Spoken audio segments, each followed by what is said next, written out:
C'est d'ailleurs un regret pour nous de laisser les lois de la République à côté pour aller au profit des dialogues. Parce qu'un pays est régi par les principes et fonctionnements de la République. Il y a les lois qui régissent le fonctionnement de tout État.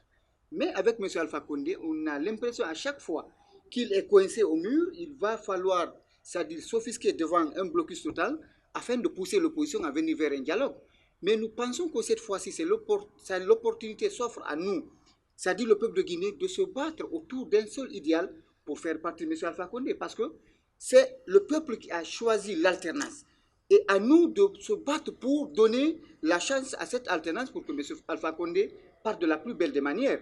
Parce que vous avez tous constaté au même titre que nous les résultats issus des urnes. Donc, notre candidat a été élu à 53,84%. Et nous pouvons prouver cela à la face du monde.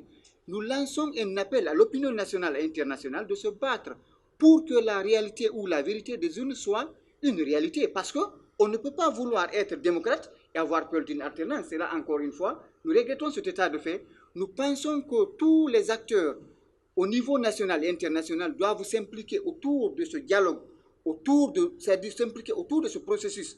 Parce qu'une élection, c'est un processus pour faire comprendre à M. Alpha Condé qu'il a perdu ses élections et qu'à la suite de cela, il doit reconnaître M. Cellou Dalein Diallo comme le principal victorieux de ces élections pour qu'on tourne cette page.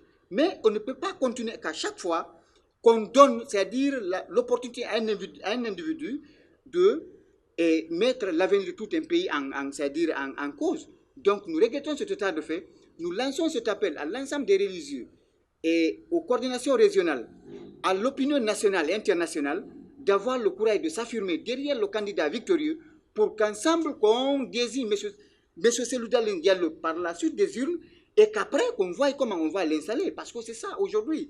Le débat n'est pas que qu'est-ce que nous devons faire pour passer à côté, mais c'est de faire comprendre à M. Alpha Condé qu'il a perdu ses élections parce que c'est un président qui a fait 10 ans sans aucun bilan. Son bilan est connu, on est plus de 230 morts à Conakry, sans compter les morts et les bavures à l'intérieur et à l'extérieur du pays. Nous pensons qu'il est temps que M. Alpha Condé concède sa défaite pour donner une chance à la jeunesse guinéenne, au peuple de Guinée, pour aller vers l'alternance.